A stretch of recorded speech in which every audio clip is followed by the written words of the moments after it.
What's happening, everybody?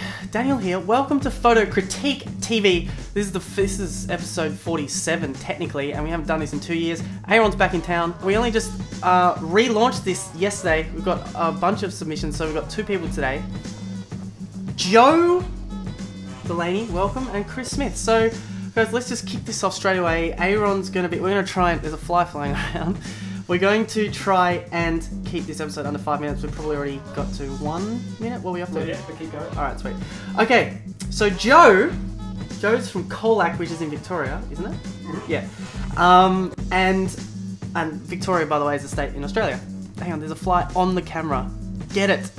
Oh, there is too. Yes, you get out of here. You just keep rolling. She's actually just come along to a Melbourne photography walk with Rachel. So thanks for coming, Joe. Let's view these photographs. Just wait for the Minoir iPad.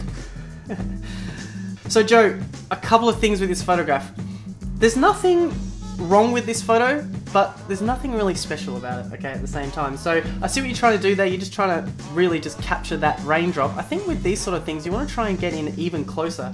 So in this particular photograph, the raindrop is pretty small. You want to try and get in even closer there. And also, when I zoom in on the photograph, it actually doesn't look like it's 100% in focus. So maybe check out what your autofocus is doing there.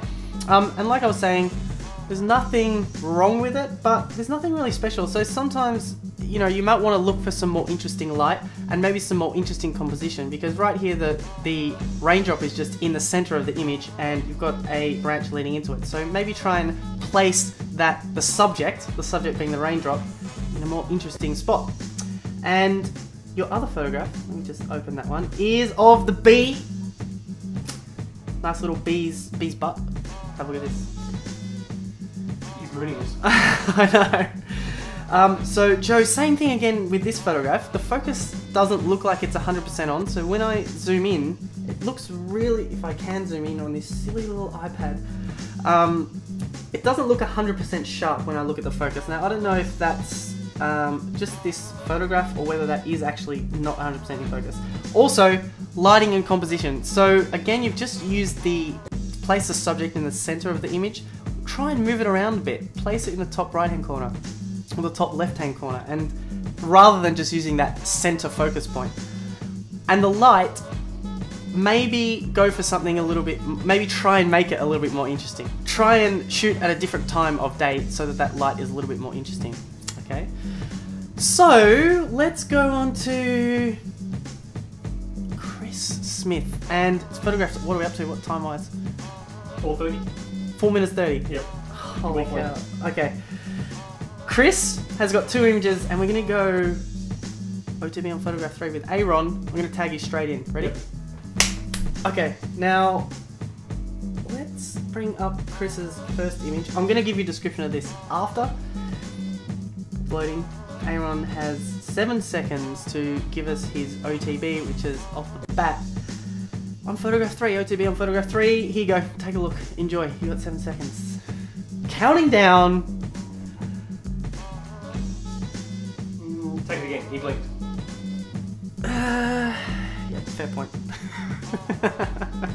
Okay. So what you're just saying is his eyes closed and you don't like it? Well, not that I don't like it, but it's part of the image, alright? It's part of the photograph. Let's get back to it, sorry. I'm trying to... do you know how to do the swipe between... Forget it. Okay. don't blame the iPad. Operator error. So, Chris, I'll just quickly tell you what camera he's using. He's shooting with a Nikon D610, which is a full frame camera from Nikon, and it's actually I believe it's now their cheapest full frame camera you can get, which is awesome. And he's shooting with, so the landscape shot, which we'll show you in a second, was taken with an 18 to 35 3.5 lens, and the other one was with his 85mm f1.8 portrait lens. So let's go back into it. Chris, this is a really nice photograph. So here is what I like about it.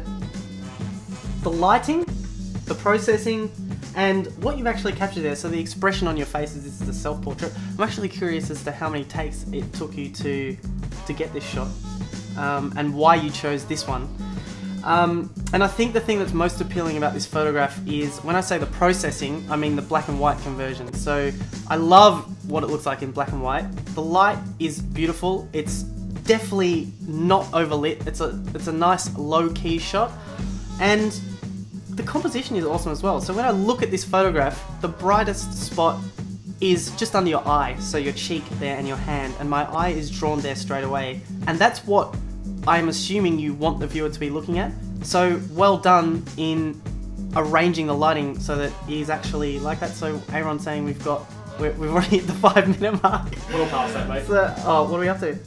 7:20. Okay, 7 minutes. So, Chris, fantastic shot.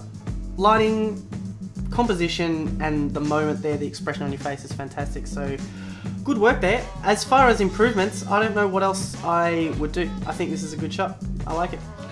Let's go to Chris's landscape photo. This is about how not to use an iPad. It's taking... Look, it's taking a while. Okay, we got it.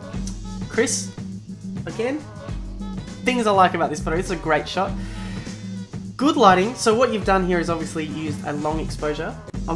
Question for you: how long was the exposure? Just interested to know. So that's how we've got that sort of the blurry skies. You want to try that again? The blurry skies there, and also that really flat sort of sheet-like water.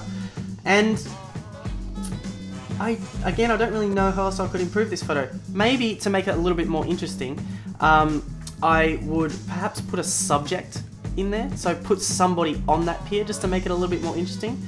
And when you look at this photograph for a while, you can actually tell that that pier is not directly in the center. It's actually slightly off to the left. So one of the big things you're trying to achieve with this image, obviously, is symmetry. So you want to make sure that that symmetry is actually there. So it's 100% symmetrical. Now, this is something that Aaron and I both looked at this, and we knew straight away that there was something off about it, but we didn't know exactly what it is. And we worked out that it is actually, the pier is slightly off to the left. So Chris, awesome work. Think about symmetry, but I like how you've also got the horizon perfectly flat, and there's that stupid fly. It's actually in the light. And good work, Chris. Nice simple image. So Aaron, what time do we get to there? 9 minutes. 9:29. Okay, that's it from me, guys, and we'll see you next week probably on episode 48. Thanks for watching. Catch you next time.